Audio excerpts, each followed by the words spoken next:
Hey now, we're going to talk about 8th grade, and Jake, you're going to tell us a bit about the story. Let's do it. 8th grade has been in theaters for a while now, however. It's worth talking about, and it's worth promoting, so that's why we're here talking about it, promoting it, telling you how we feel about it. It's directed by Bo Burnham. I got to slow down. We're not in a rush. We are not in a rush. It's directed by Bo Burnham, and it stars Elsie Fisher. We're going fast and furious at this thing. We're going for it. Going fast and furious. It stars Elsie Fisher as Kayla, a young girl in her last week of grade 8. Yes. 8th grade even. 8th grade. 8th grade. Interesting fact. Okay. The Canadian way of saying it is grade 8. Right. The more Americanized is 8th grade. Right. Fun fact. That's why I said grade 8. Anyways. Yes, she's in her last week of 8th grade, and, it portrays the struggles of a girl in this day and age going through grade 8. Well, and you know what? I'll take it from you. I just give it over here. There you go. Take it. It's yours. To me, you mentioned what's unique about this, at least for somebody who's been removed from 8th grade for a while, is that seeing what it is like going through 8th grade now at the age of social media, the internet, and 8th grade was already hard enough. Who liked it? I know I didn't. I hated it. I hated all school. It kind of got better in college. I skipped a lot of grade 8 and saw a lot of movies with my dad. I wasn't there a lot, but not for seeing movies. I hated it. It was a terrible time. Sucks. Wasn't there. Anyways, why do I say that? It sucks, but then you see how much more it even sucks with social media. It looks awful. I wouldn't want to be an 8th grader today. No, and what I think Bo Burnham does so smartly with this subject matter is he shoots a lot of this film like a horror movie. A lot of it, surprisingly, feels like, dare I say it, The Shining. A lot of it feels like it could have been directed by Stanley Kubrick. The way he zooms in and out with the camera, it feels very old-timely, almost old-timely horror. And there's a scene at a pool party, which I think best describes what I'm describing, where I feel like I'm watching a horror movie. And it works so well because pool parties in 8th grade, they feel like horror. Those are the worst thing. And Bo Burnham captures these moments as a child so well. Very honest moments. It's so honest, and it's like, because at that age, when you go through those things, it does feel like a horror movie. It feels like the worst thing in the world. In retrospect, it doesn't feel like such a big deal. But, he captures it beautifully. Yeah, he does. And the thing with a lot of coming-of-age movies fall into is that it's very, dramatized. Yeah. And this is very much an honest look of what it would be like in, today's age of, you even see shades of high school in there. We're in our last week of 8th grade, so there's bits in there of preparing there's that for high transition. School. Yeah, for sure. And Elsie Fisher, who plays Kayla, deserves a lot of credit for this. She's very brave in this role. She does a lot that could be, very uncomfortable for someone of her age. The way that Bo Burnham shoots her could be seen as, less flattering, and she just owns it as a child in this scenario. She portrays that, kind of, I don't know how old you are in 8th grade, but that... How old are you? 12 or 13? 12? Something like that. She represents that very well, and it's big of her, and this movie does get dark. And, she's there for the ride. She handles it really well, the actor, and that almost leads into negatives. I want to say something real quick. I want to shout out somebody, and I'm going to shout them out without knowing their name. The dad from 13 Reasons Why, one of the dads from 13 Reasons Why, I know there's a lot. He's in this, and he plays the dad of Kayla, Elsie Fisher. He is fantastic, and even, it's also like an honest depiction of a father and a daughter, and even you see them having dinner, and without context, it's very funny but very honest, and ultimately where this film goes to of this,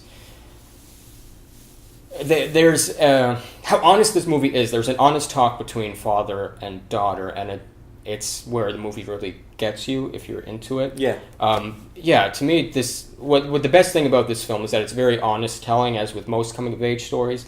Like I said, it's very dramatized, and you see the good looking, students of high school or whatever, and you don't see what is the true outcast. Mm-hmm. What do they look like? And you know what?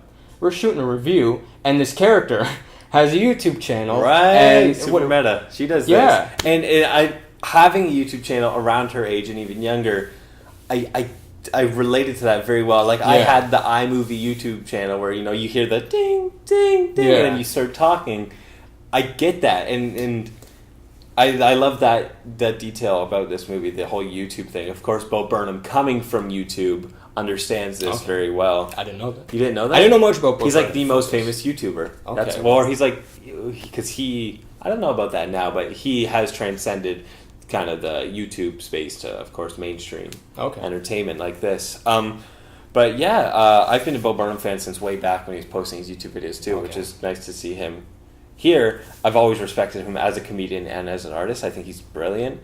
Anyways, some negatives. Yeah. You mentioned the dad. Sure. The dad is like so nice. Yeah. I can't believe this dad has infinite patience. He's like it's not a big negative. I enjoy his company. I just want to hang out with them, which is nice. But for how dark this movie can get and how real this movie can get, the dad does feel kind of he stands out a little bit. Yeah, I can see where you're going with that. And for me, coming off of just saying positives, for me, mostly the positives is that the two interactions that I'm thinking of, and if you've seen this movie, you may know what I'm talking about, are very strong. Yeah. But with being removed from it from a while, and you mentioning that, I can see where you're coming from, because he is very nice, and there are moments where I don't care who you are, if you're talking to me like the way he's been talking to, sometimes I gotta at least say, check yourself. He doesn't go even close to that. Not at all. He never has a sign of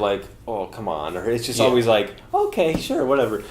It's not a big negative. No. Like I said, there's the benefit of it is that you just kind of enjoy his company. You seeing him, you just want to hang out with him. Another negative is there's something closer to the latter half of the film that stands out in the movie. It's depressing and disturbing. And look, it almost feels wrong to call it a negative because, it could be accurate. I've never experienced something like this, of course. And I'm sure it's a thing. It's not just pulled out of Bo Burnham's ass. It's a real thing. But in the whole picture, when I think about the movie, this just... You know what? Maybe it stands out. Maybe that's the whole point, is it's supposed to stand out. There's this is supposed to affect you the way it affected me. So I'm hard-pressed to call it a negative. It's just something that I've thought about and been bothered by.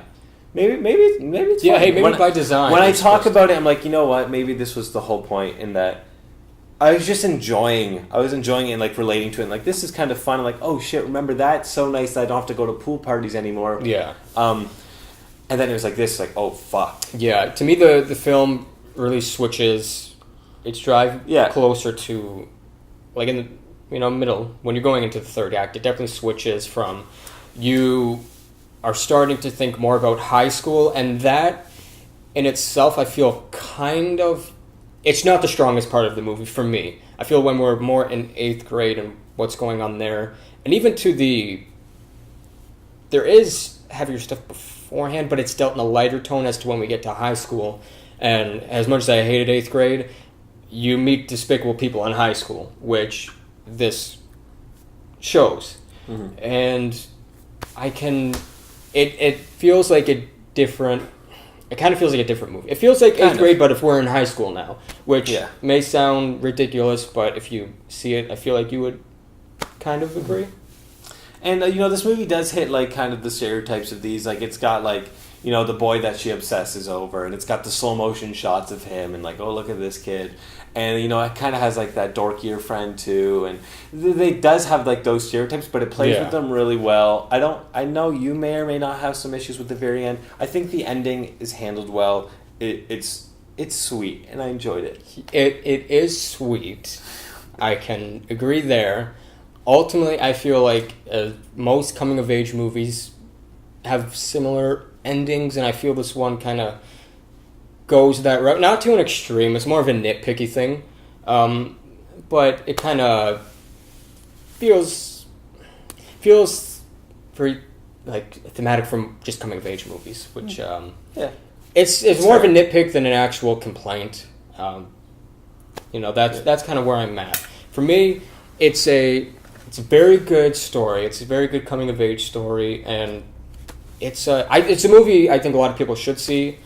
Yeah. It's been out for a while. I feel like it's... I'm not sure if it did well. I'm a box office guy, but I don't know. Yeah. If you've ever had a crush on someone in high school, or or in elementary school, or you ever had acne, or if you ever had a little weight there that pushes out in your bathing suit, or you ever really tried to make people like you, this movie's for you. It's got all that. It does. All the growing up things, that you went through growing up. It's all there, and it's very relatable. Yeah. So I would totally see it. You know what? If we're going to our closing thoughts, I think it is very good. It's an awesome film. It's an awesome film. It's very good, honest. Everything that you said right there. If I'm going to score it, I'm going to go with a strong 8, like a light to strong, like in the middle. Let's say 8.5. All right, I'm at a decent 8. I'm the same with you. Look at that. Oh my God. Wow. Wow. We usually don't agree, but lately we've been agreeing on some Last 2 reviews we agreed. Wow. We didn't wear the same clothes multiple days in a row either. We just shot 2 reviews back to back. Yes, that is. Even though my shirt looks like I wore 2 days in a row because it's wrinkly as fuck, but I didn't want to wear anything else. It's understandable. Okay, that is understandable. 8th grade. See it.